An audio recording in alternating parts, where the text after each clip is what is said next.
Patronato Pro Maternidad Nuestra Señora de la Altagracia presenta su programa Viviendo en Salud.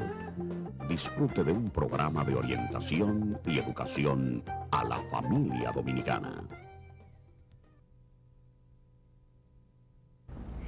Saludos, ¿cómo están todos ustedes? Sean bienvenidos una vez más y bienvenidas a nuestro programa y su programa Viviendo en Salud. Otra vez estamos compartiendo como cada día en todos sus hogares, dando las gracias por su sintonía, por su confianza y gracias a todos aquellos que nos escriben y nos llaman. Sigan así, manténganse en comunicación con nosotros, en contacto. Si no, pueden llamarnos a través de nuestro teléfono porque es en horario de oficina, de 9 a 5 de la tarde, de lunes a viernes, el 809-381-6262. Pueden hacerlo a través de nuestro correo electrónico viviendoensalud@hotmail.com. Recuerden que estamos en estos días hablando mucho de pediatría, el tema de pediatría, y sus preguntas las queremos tener ahí para considerarla en nuestras entrevistas. Hoy no vamos a hablar de pediatría, pero es un tema muy frecuente lo que vamos a hablar hoy, porque vamos a hablar de las hernias. ¿Cuáles son las hernias que más frecuentemente se ven? ¿Qué tan frecuentes son? Y muchos de ustedes la conocen, quizás porque la han tenido que lamentablemente experimentar en su propia, lo que es su salud, la afecta, pero otros también tienen algún conocido, algún amigo, algún familiar que la ha padecido, quizás en estos momentos la tengan y quieran tener una mejor información al respecto. Por eso en el día de hoy hemos invitado a un cirujano general y laparoscópico, el doctor Rafael de Jesús Pérez Canelo, quien damos la bienvenida la primera vez con nosotros. Hola, ¿cómo está usted? Buenos días. Estrenándose con nosotros. Qué Sí. Bueno que está aquí compartiendo con todo este público que nos sigue. Gracias por estar aquí. Gracias por invitarme, a su orden. Pues este tema es tan importante, lo que son las hernias, porque uno escucha tantas personas que han padecido de esto, que muchas veces hasta se confunden. En sí, ¿qué son las hernias? Porque uno a veces piensa solamente en hernia discal, en hernias que quizás uno ve a un niño con el ombliguito sobresalido y uno dice, no, eso es una hernia. ¿Pero qué son las hernias realmente? Bueno, para que las personas entiendan, es muy sencillo. Una hernia es toda protrusión de un contenido a través de la cavidad que lo contiene por una debilidad. O sea, una hernia es la salida de cualquier cosa que está contenida porque esa cavidad no puede tenerla. Por eso las diferentes definiciones. Hay que poner el apellido, hernia discal, hernia inguinal, hay hernia hasta del cerebro. ¿En el cerebro también? Sí, puede ocurrir eso, pero eso es poco conocido. Saben más nuestros hermanos neurocirujanos. Pero es una patología muy importante porque en cirugía general, que es mi área, es la patología quirúrgica más frecuente que hay, la hernia, en sus variedades más comunes. Por lo tanto, es algo que va a estar viéndose frecuentemente en la población y la población debería estar orientada para saber cuándo hay una hernia y qué hacer al respecto. ¿Y qué causa las hernias? Porque como usted dice, es como una protuberancia, algo que sale. Que sale, porque no puede contenerlo la cavidad. Exacto. ¿Por qué sucede? O sea, ¿dónde son las más frecuentes, primeramente? ¿Y por qué suceden? Bueno, hay varias teorías, porque todavía no está comprobado, pero una de las primeras es que son la mayoría congénitas. O sea, con el nacimiento no se llegan a formar unas estructuras especiales en los órganos, principalmente los órganos de la pared abdominal, lo que la gente conoce como barriga, no se forman correctamente y puede salir una hernia congénita, que son las que vemos frecuentemente en los niños. Otra teoría que se habla es el aumento de la presión del abdomen, lo que los médicos llamamos presión intraabdominal. Esto ocurre cuando hay algo que distiende el abdomen, como un embarazo, un paciente con un problema del hígado, o sea, cirrosis, un paciente con un problema de riñón, como la insuficiencia renal, que son sometidos a diálisis, o pacientes que hacen esfuerzo, por ejemplo, toser, los pacientes bronquíticos crónicos que fuman, o los pacientes ya mayorcitos, varones, con problemas de la próstata. También hay otra teoría, que es que con el envejecimiento nosotros perdemos ciertas sustancias que le dan fortaleza a los músculos y al desgastarse esto y estos tornarse suaves como si fueran gomitas, dejan pasar lo que deberían normalmente contener o frenar.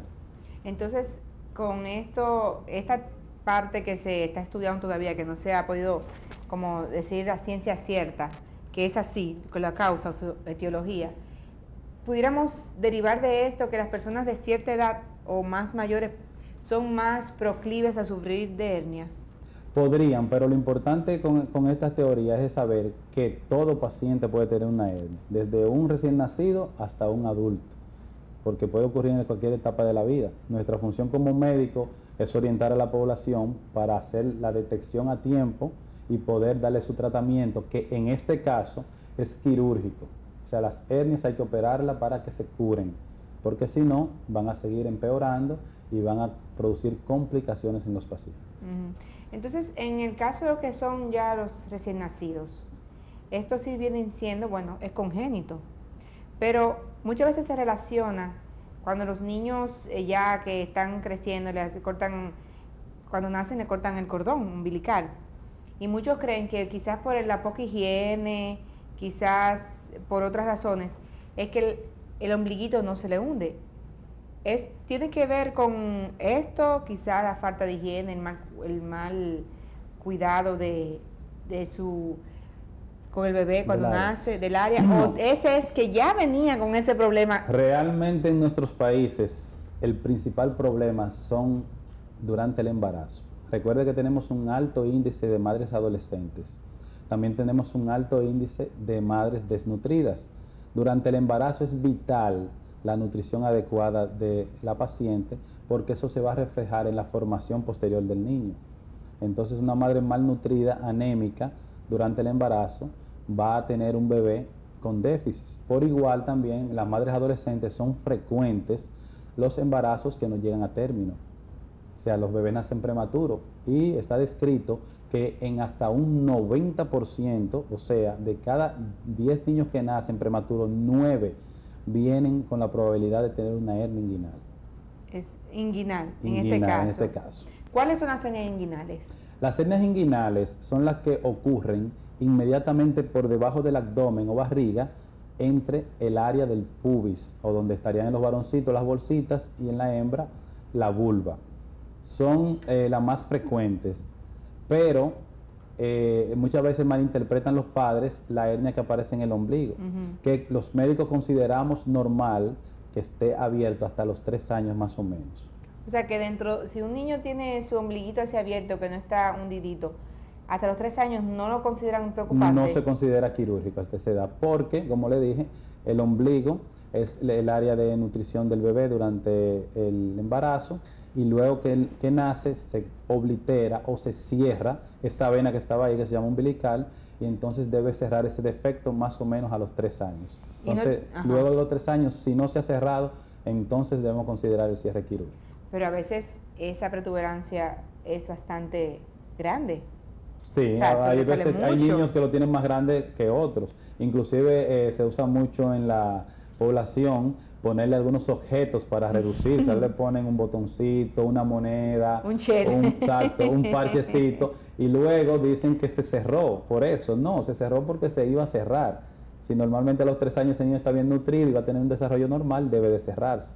Entonces, si se le ponen estos objetos supuestamente para que se le hunda, ¿pudiera esto complicarse? O sea, en lugar de lo que muchos padres y madres creen que es para sanarse, ¿pudieran realmente causar una enfermedad? Claro, dependiendo de lo que le pongan. Que en los niños es vital la higiene, y estos objetos de manejo diario como monedas, botones y eso, pueden producirle una infección al niño. Aparte de que también los niños pueden hacer alergia. Solamente no hay alergia a medicamentos, hay alergia a metales, alergia a objetos diferentes que pueden producirle un problema. La población debe entender que eso no resuelve nada. Simplemente es una de las cosas que está en la sabiduría popular, pero un niño con una hernia, le pongo o no le pongo un botón, no va a resolver nada. En el caso de las embarazadas, por el crecimiento de su abdomen, sí pueden presentar, en muchos casos no se ve que el ombligo sobresale. En este caso, ¿se le considera hernia o si no simplemente algo pasajero por el mismo tamaño crecimiento del abdomen? ¿Qué se le considera cuando la mujer se le sale el ombligo en el embarazo? No, recuerda que, como hablamos al principio, hay factores que si alteran el abdomen producen una hernia. Esa paciente que presenta esa protrusión a lo mejor tenía el defecto congénito, no tenía un cierre adecuado del ombligo, y con el embarazo apareció esa hernia. Ya indiscutiblemente esa hernia va a ser quirúrgica, va a haber que operarla. O sea que realmente es una hernia cuando sale. Claro que sí. Cuando sobresale. pues un gran porcentaje que tienen esto, porque muchas embarazadas se le ve el ombliguito Claro. que sobresale. Lo que pasa es que con el tiempo, al volver el abdomen a la normalidad, la protrusión baja, pero el defecto queda. Queda dentro. Entonces, estas son las mujeres que muchas veces tú oyes los comentarios que sienten diversas molestias, náuseas, vómitos, a veces sienten que la digestión es más lenta y atribuyen eso a un problema gástrico y realmente es la hernia que está produciendo el problema. O sea, una hernia umbilical puede causar este tipo de síntomas. No solamente una hernia umbilical, las hernias inguinales también. Recordemos que los intestinos o todo el tubo digestivo no es fijo, es móvil. Ellos se mantienen en movimiento para realizar la digestión. En estos movimientos, cualquiera de estos órganos puede introducirse en el defecto herniario o una parte de esos órganos, principalmente una parte llamada epiplón, que es una grasa que tienen los intestinos, y eso hace tracción en los intestinos y eso produce sintomatología que a veces relacionamos con problemas de gastritis, de indigestión y eso, y es la hernia la que está produciendo el problema. Eso es increíble. ¿Quién iba a relacionar una hernia, quizás umbilical o inguinal, como usted ha mencionado, con problemas gástricos? O sea, eso es lo que uno más lejos tiene. Uno piensa siempre en una gastritis, el reflujo gastroesofágico cuando se le molesta, o sea, y pudiera ser que la investigación y en la investigación clínica diera luz a una hernia. Claro, es importantísimo, por eso es bueno este tipo de programa para orientar la población.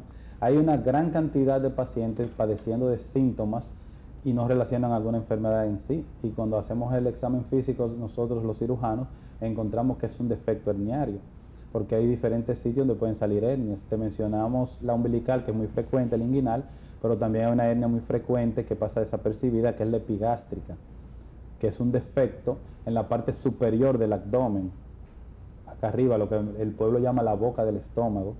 Ahí a veces hay unos defectitos y son hernias pequeñitas, tan pequeñitas como 1 centímetro. Y usted dirá, bueno, pero es pequeña. Perfecto, ese es el problema, que mientras más pequeña, más molesta. Mientras más pequeña molesta. Claro, porque el intestino o el contenido graso que tiene, epiplón, se introduce pero no puede salir al ser pequeñito. Y eso produce más sintomatología que una grande que entra y sale. Pero en el caso de si está en la boca del estómago, como conocemos para poder entender mejor al argot popular, si está en la boca del estómago, el problema sería en el momento en que está la digestión y todos estos alimentos que afectaría, que se quedarían quizás. No, porque puede ser en cualquier momento, porque tú no puedes saber qué se va a introducir en el defecto. Pero los intestinos están después, o sea, los intestinos pasan después del proceso del estómago, es que se llega al intestino. Sí, entonces, si está al inicio del estómago, ¿cómo se relaciona? Ellos se mueven para todas las partes. Además, recuerda lo que te decía, de que tienen una grasa que se llama epiplón, que también es muy móvil. Y en los movimientos peristálticos, que es el nombre correcto, se mueven para hacer la propulsión y digestión de los alimentos, y en esos momentos que puede introducirse en el defecto. ¿Y qué más? Aparte de la inguinal, aparte de esta epigástrica, ¿cuáles más también se llegan con frecuencia al consultorio? Bueno, tenemos también, con frecuencia vemos las hernias femorales o crurales. Estas son unas hernias que están en lo que el pueblo llamaría el tronco del muslo. Los médicos le llamamos por debajo del ligamento inguinal, que es donde se une la pierna, el muslo con el abdomen. Estas son de gran importancia porque se pueden confundir con muchas cosas. Solamente el paciente refiere un dolor en esa área y una bolita o protrusión, pero puede confundirse con enfermedades frecuentes en esa área. Puede confundirse con un lipoma, es una bolita de grasa. Podría confundirse con un ganglio linfático, que es la famosa seca, que el pueblo conoce bien. Siempre nos pasa por una infección en los pies, una lesión, una herida. Podría confundirse también con una enfermedad maligna, porque hay enfermedades como los linfomas que afectan ganglios. Podría también confundirse con una enfermedad que también es común, que son las varices, porque ahí puede ser una varice llamada safena. Entonces es importante ese diagnóstico también. Y también en orden de frecuencia pueden aparecer las hernias denominadas incisionales. ¿Cuáles son estas? Son las hernias que ocurren luego de una cirugía. Siempre que se haga una cirugía y posteriormente en ese sitio aparezca una hernia, se considera incisional. Y son frecuentes porque en nuestro ámbito es muy popular la cesárea y la histerectomía, que son de las operaciones más frecuentes en la mujer, aparte de la preparación que llaman popularmente o salpingectomía. O sea que ya esta es causada por la misma intervención quirúrgica. Vamos a nuestra primera pausa para que entonces, como ya usted mencionó, la que más frecuentemente se presentan, llegan al consultorio, y también hasta hizo mención de ya en la parte de los neurocirujanos, que hasta en el cerebro puede suceder hernias. Vamos a hablar un poquito de cada una, cuáles son los síntomas, porque así uno puede estar alerta y sentirse de hecho motivado a visitar al médico para tener un diagnóstico correcto. ¿Cómo se diagnostica? ¿Cómo se tratan? Ya él mencionó el doctor Pérez Canelo que está la cirugía, pero ¿qué pasa si uno alarga el tiempo, si se puede complicar? Esto y más después de esta pausa comercial. No cambie de canal.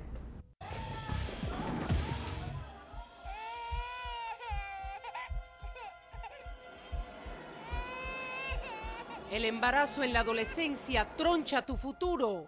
Aprende a decir no a tiempo. Grupo SIN, Patronato Promaternidad Nuestra Señora de la Altagracia y este canal. El Patronato Promaternidad Nuestra Señora de la Altagracia está ofertando estos dijes como primera campaña de recaudación de fondos correspondiente a este año 2011. Con esta iniciaremos la remodelación y adecuación de las salas de pacientes de alto riesgo obstétrico y adolescentes posparto. Tenemos los colores, como pueden ver, azul, está el clear y también tenemos el rojo. Son solamente los dijes y el costo es únicamente 2.500 pesos. Como pueden ver, aquí a ver si me hacen acercamiento, lo bonito que se ve. De esta manera, tanto nosotros y miles de madres de escasos recursos que visitan la maternidad agradecerán su cooperación por esta causa. Para mayor información y obtener sus dijes, pueden llamar al 809-381-6262. Contamos con ustedes. Sigamos con su programa Viviendo en Salud. Estamos hoy conversando con un cirujano general, el doctor Rafael de Jesús Pérez Canelo. Estamos hablando de las hernias. Quisimos tratar este punto en el día de hoy debido a la gran cantidad de casos que se presentan. Incluso muchas veces nosotras las madres nos preocupamos cuando vemos a nuestros niñitos con su ombliguito que no, aparentemente muy crecido, y no entran, no se cierran. Y ya hemos hablado con el doctor la explicación de cómo estas hernias pues ya se puede considerar de trato después de los 3 años si estas no cierran. Y no utilizar, nosotras madres, ni los abuelos, ningún familiar, utilizar ningún objeto, metal, moneda, botones para supuestamente cerrar estas hernias o bajarle el ombliguito, porque esto pudiera, en lugar de bajarlo, enfermarlo por este roce y algo que contamina. Pero vamos a continuar con el doctor Pérez Canelo, que nos sigue informando respecto a cuáles son los síntomas de las principales hernias que él ha mencionado. Retomando un poquito para aquellos que nos están viendo ahora quizás después de esta pausa. Usted mencionó que la más frecuente son la hernia umbilical, inguinal, epigástrica, femorales e incisionales. Lo quise hablar así para que le queden a las personas en orden y también en descendencia, porque así pueden memorizarlo más fácil. Por ejemplo, las hernias epigástricas, que son las que hablamos que podían salir en la boca del estómago, que es como correctamente se llama epigastrio, son pequeñas protrusiones, bolitas pequeñas que salen ahí arriba. La mayoría de las personas la pasa desapercibida, porque recuérdate que en nuestra población ha aumentado mucho el índice de personas obesas, y como es una bolita pequeña, muchas veces puede pasar desapercibida entre los planos subcutáneos. Entonces ese paciente normalmente va a referir ligero dolor, ligera molestia, puede hablarte de que siente hasta calambres en el epigastrio o boca del estómago, como la gente popularmente lo conoce, náuseas, vómitos. La mayoría son síntomas relacionados con la digestión. Con la digestión, entonces también pudieran confundirlo con problemas digestivos. Exactamente. Son hasta gastritis también se puede confundir. Exactamente, pues son pacientes que muchas veces acuden por ellos mismos a una farmacia a comprar antiácidos y este tipo de medicamentos para el estómago y no mejoran. Lógicamente no van a mejorar porque es un defecto de una hernia que tienen. Estas hernias también son frecuentes en la niñez. Lo que pasa es que en la niñez le damos un compás de espera porque en ocasiones pueden cerrar.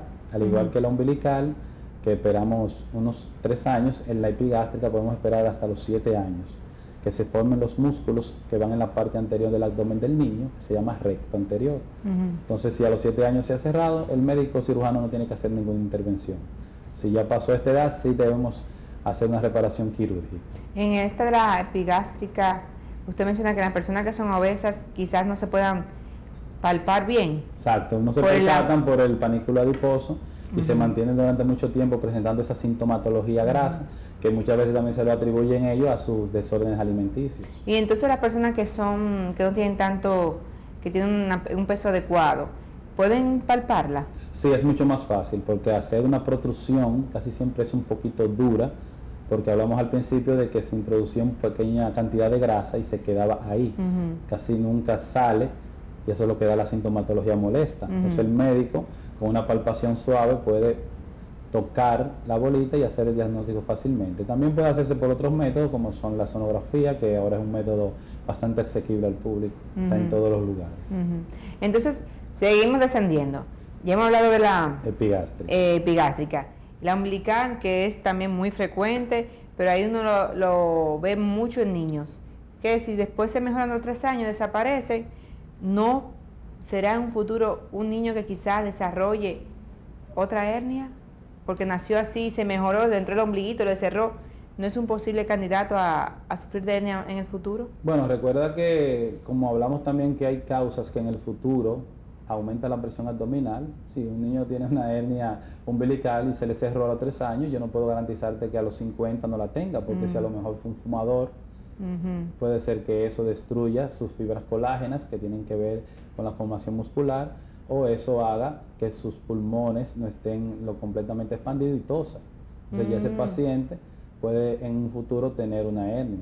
Sí, porque también popularmente se conoce, no tosa tan duro, te va a salir una hernia. O sea, también la gente a veces como que relaciona el toser fuerte. Lo relacionan principalmente con las hernias incisionales, porque casi siempre se los recomienda a los pacientes que están en posoperatorio. En eso, es exacto. una sabiduría popular, no saben por qué lo dicen, pero en esa situación tienen razón, porque la tos aumenta la presión intraabdominal y si hay una herida, podría abrirse. Sobre todo las mujeres embarazadas, como usted mencionó en el segmento anterior, cuando ya han dado a luz, le dicen, no, estate tranquilita, que te puede salir una hernia. A los varones también. En el caso de las umbilicales, también las mujeres, usted mencionó que es más frecuente. Ahora, si uno sigue descendiendo, vienen las inguinales. En este caso, las inguinales, esa es la que más le da a los hombres, de todas las hernias. No, las hernias inguinales son de las más frecuentes. De la más frecuente. La más frecuente. En todo, en mujer y en hombre. Exactamente. Lo que pasa es que cuando uno va a la literatura, el hombre aparece mucho por los factores que hablamos. Un varoncito que estuvo en un embarazo, la madre desnutrida o nació prematuro, de por sí va a tener más posibilidad de tener una hernia. Inclusive nosotros en la población adulta, el 20% de nosotros los varones tienen un saquito herniario. Y ese saquito muchas veces no ocurre nada, pero hay en otras ocasiones que sí va a presentar una hernia. Entonces ya tenemos la predisposición. Algo que es muy importante es que los varoncitos en el embarazo no se forma el testículo donde está, en las bolsitas, sino que se forma en la misma área donde se forman los riñones y desciende. Entonces por donde ese conducto pasa el testículo y baja al escroto, muchas veces no se cierra y esa es una de las causas congénitas de hernia. Y entonces la mujer, porque la mujer no desciende nada. O sea, ¿cómo se le deforma en el caso de la mujer la inguinal? Recuérdate que el análogo de la mujer es el ovario. Y los ovarios se forman también en la pelvis. Entonces ellos pueden migrar y hay un ligamento llamado ligamento redondo, que es el que sostiene los labios mayores al útero. Y por ahí puede haber un canal permeable por donde puede salir una hernia. ¿Cuáles son los síntomas de esta hernia? La hernia inguinal, primeramente en niños, lo más frecuente que ve la madre, que es quien lo diagnostica, es una masa en la región inguinal, principalmente cuando el niño tose o llora. ¿Puedes especificar más o menos dónde queda la región inguinal para que la madre pueda estar atenta? Inmediatamente donde termina la barriguita del niño, Okay. Cerca de la parte superior de las bolsitas, si es varón, o la vulva, si es hembrita. Okay. Va a aparecer una masa, se va a notar por un desbalance en la anatomía, se va a ver una parte más alta que es como otra. el área, por ejemplo, en el caso de la mujer, el área del bikini. Exactamente. Esa parte de aquí frontal es que está es que se puede ver esa diferencia. Esa diferencia de tamaño, la madre lo nota inmediatamente, cuando acude a la consulta nos refiere a eso, el niño cuando llora o tos, doctor, presenta un abultamiento ahí y ya nosotros prácticamente tenemos el diagnóstico de hernia. Es la madre la que lo hace. O sea que esa es como bien perceptible. Claro, es muy bien perceptible ese. Es importante porque en la sabiduría popular a veces la madre tiene entendido que porque sea un niño no se debe operar. Y sí, hay que operarlo. O sea, muchos creen que no se debe operar. ¿Por qué creen que no se debe operar? Bueno, porque tú sabes que piensan que porque es un niñito, pequeñito, un bebé, y no. Ya por ejemplo nuestros hermanos, los cirujanos pediátricos, que ya hay muchos en el país, ellos inmediatamente cumplen X cantidad de tiempo, alrededor de 6 meses, o X cantidad de peso, alrededor de 10 kilogramos, los operan, porque pueden complicarse de estas hernias, pueden hacer lo que se llama una incarceración. O sea, hernias se pueden complicar. Sí, se pueden complicar y de muy mala manera, recordando que es un defecto, un hoyito, y si por ese hoyito se mete un intestino, va a hacer una complicación que se llama incarceración, que entonces tendría que operarse el bebé de emergencia. Y puede formarse una especie de necropsia, o sea, se puede morir, si entra por ejemplo parte del intestino, puede impedir, estrangularlo. Claro, porque el intestino debería volver a su sitio, que es la cavidad abdominal. Si él no puede volver, se atasca, que es la incarceración ahí, y en un momento dado se va a hinchar y no va a llegarle sangre. Y al no llegarle sangre, todo órgano en el cuerpo que no llega sangre hace una necrosis. Sí. Y entonces eso es grave. ¿Causa dolor? Mucho dolor causa. ¿La complicación o la hernia en sí? No, la hernia causa dolor, lo que pasa es que como los niños o bebés en esa edad lloran por todo, muchas veces no lo asocian a la hernia. Y puede ser solamente dolor por la hernia. Él está sintiendo y no puede expresarlo de otra forma. Entonces, si ya viene la complicación, ya el dolor es mayor. El dolor es más intenso, ya el niño no se puede empezar a vomitar, puede darle fiebre, puede distenderse el abdomen, hinchársele, crecérsele, puede hacer lo que los médicos llaman una equimosis, que es como una mancha rojiza en el área de la hernia, se puede poner caliente esa área, pero esperemos que nunca llegue así el bebé a la emergencia. Y eso es en los niños, pero en los adultos, porque uno escucha mucho, y más en el hombre, para que usted vea, que en la literatura está registrado, de que de edad por igual a hombre y mujer, pero uno como que escucha más sobre, me operé de una hernia inguinal. Casi uno nunca escucha una mujer que me operé de una hernia inguinal, al hombre sí. Recuerda que en el hombre está el factor del trabajo. Ajá. El hombre normalmente sus trabajos son de mayor esfuerzo y por lo tanto somete a su abdomen a mayor presión. Por eso en muchos casos nosotros vemos con más frecuencia que el hombre tiene una hernia. Cuando ya adulto. Exactamente. O sea, se le produce después de ser adulto. Exactamente, pero recuerda que puede traer el factor asociado de la infancia, que tenga el saquito previo. Y nunca manifestó nada, exacto, pequeñito. Pequeñito y que con un trabajo de mucho esfuerzo, quizás albañil, quizás conductor, entonces ahí empieza a debilitarse el área de la región inguinal. Y usted sabe que vamos a tener que hacer de nuevo un ascenso, porque en la parte umbilical, que le dan mucho más frecuente a las mujeres, hablamos de los síntomas del niño que se le ve, porque se nota, pero entonces no mencionamos qué siente la mujer si no se le brota, si está dentro, porque usted mencionó también que muchas veces la embarazada sale el ombligo, vuelve y le entra, todo aparentemente normal, pero está ahí. ¿Qué síntoma puede tener la mujer que le indica que ese... Todo síntoma gastrointestinal, porque el que se haya reducido no quiere decir que el defecto se cerró. Lo importante es el defecto, el agujerito. ¿Y dolor? ¿No le da dolor? Sí, sienten dolor. Pueden sentir náuseas y vómitos igual, como si tuvieran una indigestión. Y otros síntomas que muchas veces no lo atribuyen a las hernias, pero que frecuentemente son los dolores de espalda. ¿Dolores de espalda también? Claro. Oh, pero es increíble, eso es como que una enfermedad como que engañosa. Claramente, porque el dolor de espalda, porque los músculos que están en el abdomen, sus inserciones comienzan en la espalda, en las costillas y la columna, y se juntan acá al frente. Al haber un defecto, esos músculos pierden la dinámica y muchas veces la paciente adopta posiciones extrañas o posiciones distorsionadas y empiezan los dolores de espalda, y en sí es por la hernia. Por la hernia. Entonces, estos síntomas, si son leves, si no tiene el vómito, si no tiene náusea, por ejemplo, una persona que se ejercita, que va a su gimnasio, que hace sus abdominales, ¿puede traerle molestia? Puede tener O se molestia, fortalece más el músculo. porque es que va a tener un defecto siempre. Ah, Si inmediatamente está el defecto, la persona puede pasarse etapas largas de su vida sin molestia, pero desde que se introduzca un contenido va a tener síntomas. Entonces, ¿para qué? Pero tienen épocas, eso es como por periodo. Ya puede que ataquen, puede que merme un poquito la molestia y luego aparece. Sí, inclusive hay pacientes que con el tiempo aprenden a manejar las hernias, cuando no quieren operarse, sí. Cuando sienten que protruye algo, ellos mismos se recuestan en una cama, intentan reducírsela. Ok, le cogen el... Van desarrollando mañas. Le cogen el truquito. Sí, son principalmente pacientes que tienen mucho miedo al médico, al cirujano. No, y que si los síntomas no se sienten tan fuertes, uno dice, bueno, yo puedo sobrellevarlo y no me voy a someter a eso, me someto a una cirugía quizá más adelante. No debería ser así, porque si yo tengo una hernia a mi edad, que no tengo ahora enfermedades crónicas como diabetes, hipertensión, debe de ser una cirugía que me vaya bien y yo evolucione bien. No debería esperar a tener 50, 60 años, que entonces ya se suma esa enfermedad y la cirugía sea de complicada. Así es. Vamos a nuestra segunda pausa. Cuando retornemos vamos a hablar entonces también de eso que hemos hecho hasta el momento con 3 tipos de hernias diferentes, la que nos queda, la femoral, también nos queda, y también los tratamientos y el método diagnóstico. Así que no cambien de canal, que lo que queda al final también está sumamente interesante.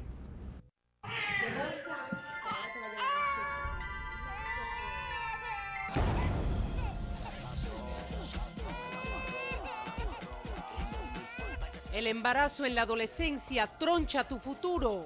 Aprende a decir no a tiempo. Grupo SIN, Patronato Promaternidad Nuestra Señora de la Altagracia y este canal.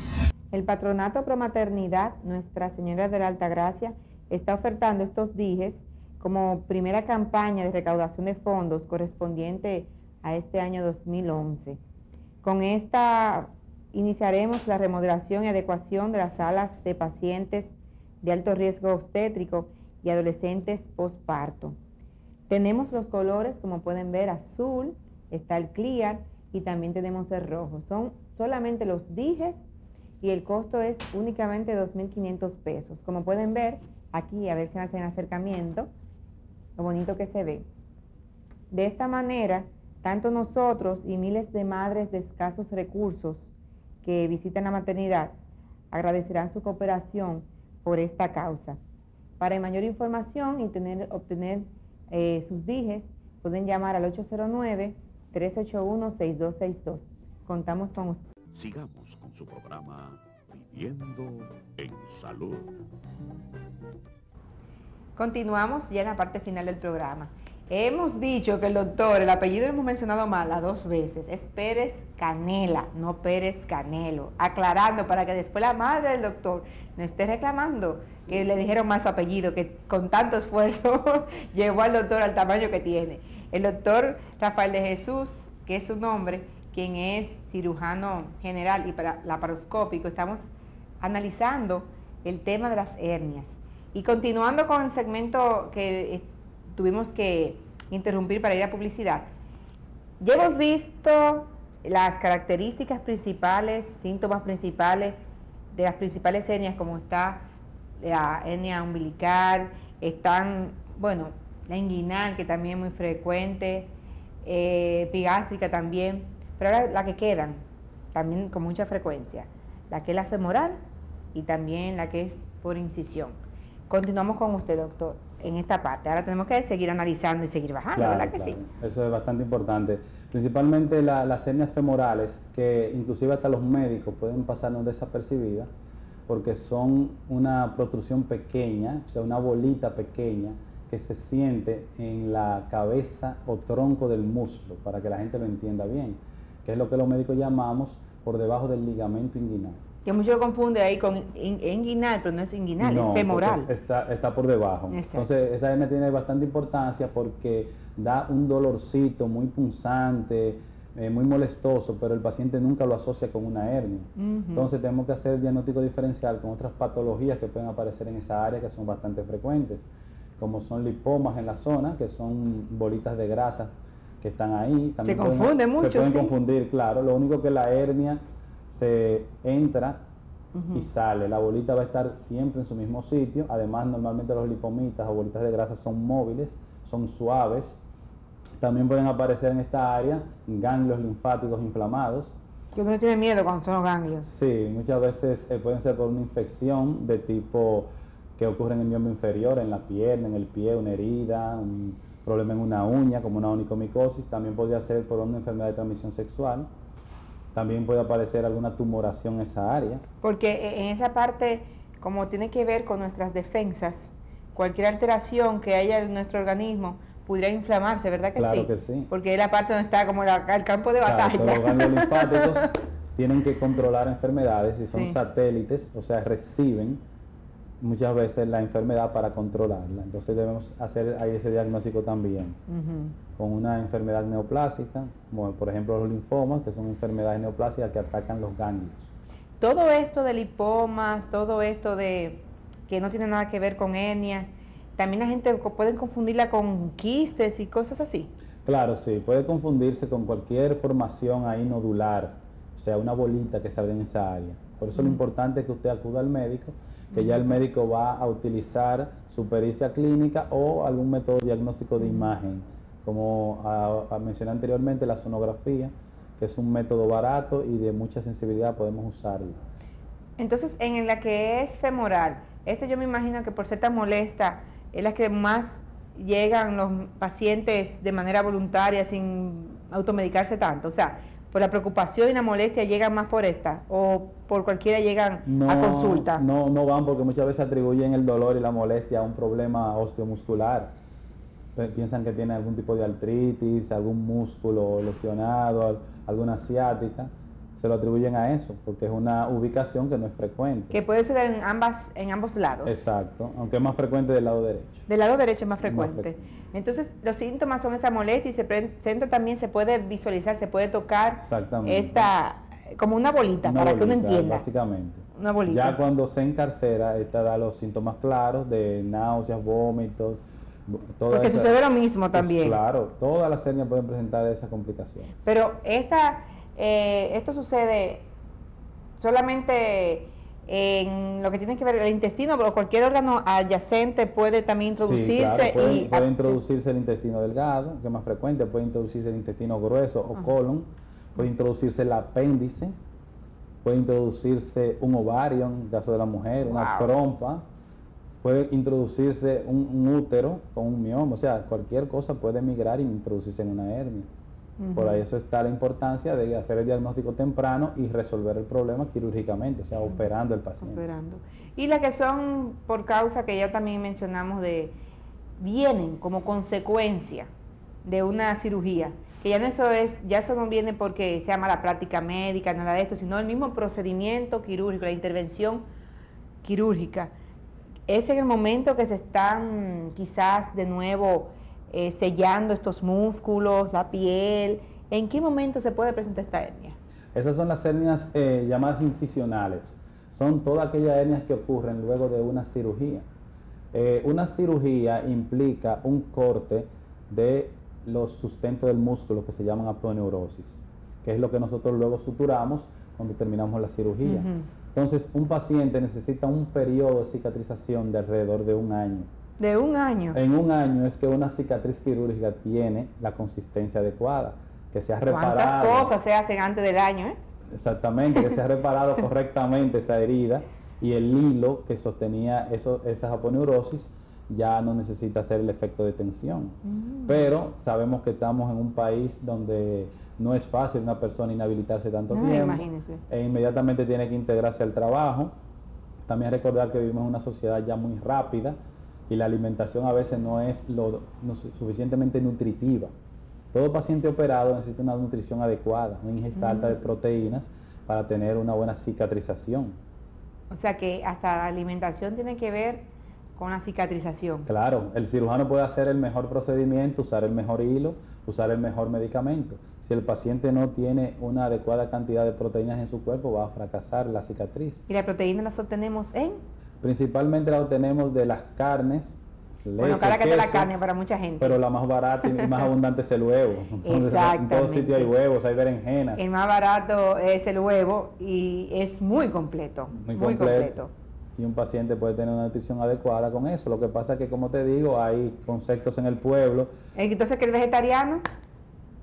Bueno, el vegetariano Es ya menos de vegetales, de proteína. hay concentrados de vegetales que tienen cantidades adecuadas de proteína, porque el vegetariano no es un paciente consciente. O sea, él sabe que va a tener un déficit por no ingerir carnes y él hace una educación en su salud. O sea, con los vegetarianos nosotros no tenemos mayor problema, tenemos más problemas con el paciente común, porque sus creencias, hay pacientes que luego de operado lo llevan al hogar y no le dan una alimentación adecuada. No, solamente duran un mes dándole sopita, juguito, porque está supuestamente operado. No le Sí, dan... bueno, si la sopita tiene suficiente carne, la sustancia de la proteína de la carne, si no se debe, Debería comerse la carne, porque el paciente operado necesita una nutrición doble de la normal para reparar esas heridas. juguito, entonces nada más vitamina No que le toman dan los carne, juguitos. supuestamente hay creencias que hablan de que el huevo pudre, el cerdo pudre. Eso no ocurre, señores. Las proteínas son lo esencial para una herida. Denle carne, si no tiene contraindicación de otra enfermedad, colesterol, presión alta, el paciente debe ingerir nutrientes de ese tipo. Exactamente. Y en el caso de los síntomas, porque otra cosa, usted está hablando de cómo vivimos una sociedad rápida, pero imagínate una mujer que tiene una cesárea. Es que ya eso de tener niñera, ya eso es muy difícil, eso no es un grupito que tiene una niñera. Entonces uno tiene que cargar al niño, el bebé, hacer las fuerzas, quizás el esposo está trabajando, que los demás niños, esa cargadera, hay que hacer fuerza. Las mujeres tenemos una fuerza increíble y uno no tiene que ver, no escatima nada cuando uno está atendiendo a sus hijos. ¿Puede esto también contribuir a la formación de hernias por después de la cesárea? Claro, todo esfuerzo brusco contribuye a una formación de hernia, pero por suerte en nuestro país la legislación permite que la mujer tenga su puerperio normal tranquilo. Se le dan sus 3 meses de licencia médica y esta mujer puede perfectamente recuperarse de esta cirugía.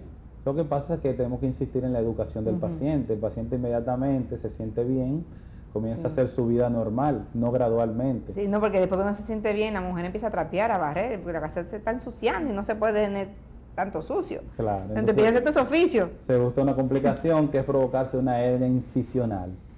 O sea que si es verdad, como la gente menciona, si es verdad, no te afanes tanto que te va a salir una hernia, eso es algo real. Si es real, si hay una cirugía previa, sí. Entonces hay que tener mucho cuidado. Claro, hay que para guardar hacerse su reposo, el reposo que su médico le recomiende. Sí, porque el médico le recomienda que Claro. el periodo, por lo menos, porque no es que se va a quedar sucia, pero quizá No. le indique después de la fecha cómo hacerlo correctamente sin que le afecte. Realmente el paciente todo debe ser gradual. Ok. Entonces se va reintegrando a su vida normal gradualmente, va haciendo pequeñas labores hasta que ya en un tiempo prudente, alrededor de 3 a 6 meses, ya puede ir haciendo su vida normal, si no hay ningún tipo de contraindicación o enfermedad de base. Entonces, todas estas enfermedades, el método de diagnóstico que de primera mano está... El examen clínico. es básico. El Hay primero. que saber hacer un buen examen clínico para detectar esta patología, porque muchas son visibles al ojo del médico y a la palpación del médico. Pero la incisional no. Sí, la ¿También? incisional casi siempre el paciente te lo describe. Inclusive hay pacientes que te dicen el momento exacto cuando ocurrió la hernia. Sí. Sí, te refieren que se sintieron algo que se les rompió cuando hicieron un esfuerzo. Te refieren que sintieron algo que les trayó. Con sus palabras, pero uno tiene que interpretarlas. Sí. Te refieren que hizo un esfuerzo y sintió una bola que salió. O sea, Y se siente un durito. O sea, cuando el durito se siente en la cicatriz, fuera, alrededor, ¿se siente algo diferente? Esa es también una buena pregunta, porque ocasionalmente todos piensan que tiene que estar inmediatamente en la cicatriz. Y hay ocasiones que no, que sale al lado, por debajo, por arriba de la cicatriz. Por eso es importante el examen del médico. Entonces, una persona que ha sido sometida a una cirugía, ¿cuándo puede salir? O sea, porque hay un proceso normal de recuperación que usted acaba de decir. En ese proceso puede sentir en alrededor un durito que no tiene que ser No tiene que ser una hernia, no, sino el proceso de todavía. cicatrización. Hay que recordar que todo paciente que recibe una cirugía va a ser un proceso al principio que se llama inflamación, que es normal en el cuerpo. ¿Cuándo desaparece que es normal y después puede uno pensar que puede ser una hernia? No, ya alrededor de los 21 días, 3 semanas, ya la inflamación debe totalmente haber remitido, si no hay ninguna enfermedad de base en el paciente. Y si le sigue un duro en la zona, qué sé yo, El médico un debe durito. investigar, porque hay otros factores que podrían producir eso. Podría haber un hematoma, que es cuando se acumula un poco de sangre debajo de la herida. Podría haber un seroma, que es un acúmulo de líquido debajo de la herida. podría formarse un absceso, que es un acúmulo de pus.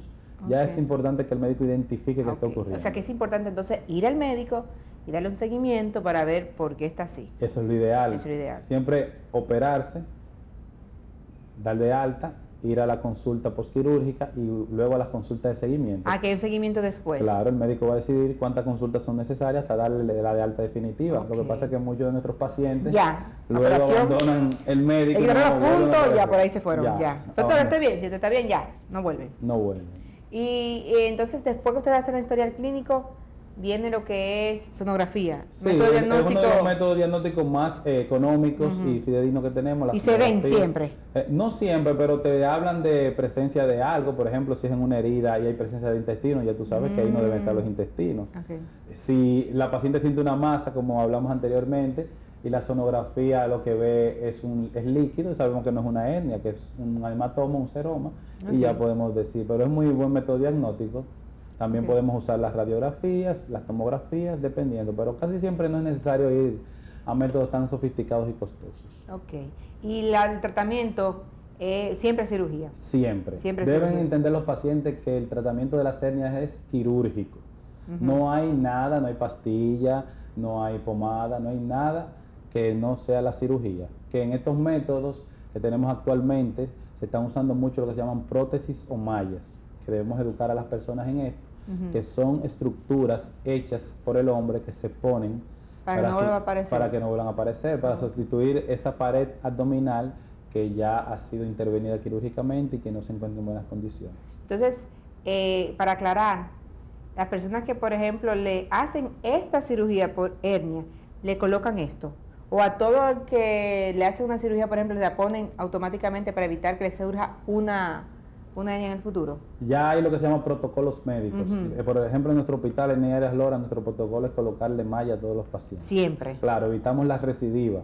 Eso aumenta el costo y los cuidados ambulatorios de los pacientes. Que nada tiene que ver con el famoso que le llaman a la gente descenso. No. Ni adherencia. No. Para que no se confundan los términos. No tiene nada que ver. Que también sucede mucho a las mujeres, que nos pasa mucho lo que es descenso y lo que es adherencia, que cuando operan, pues ahí se pegan se adhieren y entonces hay que hacer otra cirugía para poder despegar. Entonces una cirugía tras otra. Ahí utilizan también, me imagino, mallas en muchos casos. Hay ocasiones que la usan, pero ya el descenso de una protrusión de la pared anterior de la vejiga puede repararse todavía con métodos tradicionales, usando suturas, pero ya depende del grado que tenga. Exacto. Pero algo muy importante, ya se nos está acabando el tiempo. Usted, laparoscópico, o sea, cirugía por medio de la laparoscopía. Entonces, ¿esto en qué consiste? No hay que rajar completamente todo. Actualmente está usando esta cirugía para entrar al abdomen por lo que llamamos puertos, que son pequeñas incisiones de 1 centímetro o 2, del tamaño quizás de una uña, y podemos acceder a la mayoría de los órganos del abdomen, hacer cirugías que antes se hacían de manera abierta, como la vesícula, el apéndice, la histerectomía, prácticamente todo se está haciendo. Eso todo depende ese miedo de la habilidad, ya se tiene que ir, ese miedo. Eso depende de la habilidad del cirujano y los equipos que tenga disponibles. Y el paciente se reintegra fácilmente en una semana a su actividad normal y no tiene dolores ni secuelas, aparte de que también disminuye la aparición de hernias incisionales, porque son incisiones más pequeñitas. ¿Todas estas hernias se pueden utilizar laparoscópicamente, se pueden tratar? Sí, se pueden usar en laparoscopía. Todavía en nuestro medio resulta un poco más costoso, ya en medios que son más desarrollados se hacen la mayoría laparoscópicas, pero ya se pueden hacer y se están haciendo en nuestro país. Qué bueno. En el caso suyo, usted está en la parte, tanto para el sector público como privado, en la parte pública usted está en el Hospital de Arias Lora, traumatológico, está en la prolongación Charles de Gaulle. En la clínica estamos en la ciudad de Baní, en el Centro Regional Aguas Vivas. O sea que las personas de Baní pueden tener acceso a usted fácilmente. Claro. Y también todo el que esté en la zona. El teléfono lo voy a dar, el del Centro Médico Regional Aguas Vivas, 809-346-4400, 346-4400, pero también el celular del doctor es el 809-889-8879, porque también muchas veces está aquí, al estar en el centro traumatológico, en el Hospital Traumatológico Neida Arias Lora, se la pasa mucho usted aquí en la ciudad. Sí. 809, con el 809-889-8879. Así que, Muchísimas gracias, creo que bastante claro ha quedado en esta hora lo que tiene que ver con las hernias y le damos las gracias por su ayuda y comprensión sobre este tema y lo importante de uno acudir al médico porque siempre viene cirugía, tarde o temprano viene cirugía. Tarde o temprano. Aunque sea... Mejor temprano que tarde. Exacto, porque así se evitan otras complicaciones que llegan con la edad. Realmente. Y cualquier complicación también que se presente por no tener la atención adecuada. Bueno, hasta aquí nuestro programa en este día. Gracias por su sintonía. Agradecemos que siempre estén ahí, confiando en nosotros. Gracias a nuestro Dios por permitir que estemos un día más de vida. Será hasta una próxima. Recuerden, Canal 35, Sportvision. Estamos diariamente de lunes a viernes de 8:30 a 9:30 de la mañana. También con retransmisiones. Y en el Canal 4, Corporación Estatal de Radio y Televisión, los sábados de 11 de la mañana a 12 del mediodía. Así que ya ustedes saben, en los sábados tienen una oportunidad de tiempo real a las 11, verlo por la internet, www.certvdominicana.com y le dan opción Canal 4 y así, si está fuera, siempre les recomendamos también que si tiene un familiar para que vea el programa y se puedan beneficiar, pueden hacerlo. Gracias, 809-381-6262, el teléfono de nuestra oficina. Para publicidad pueden llamarnos también, que al ser un programa sin fines de lucro, pues tenemos unos precios especiales, sumamente económicos, porque es para ayudar al hospital, la maternidad, Nuestra Señora de la Altagracia. Pásenla muy bien. Quiero mandar un saludo especial a Heriberto Evangelista. Un saludo desde aquí, con mucho cariño se los damos. Así que será hasta una próxima y bye bye.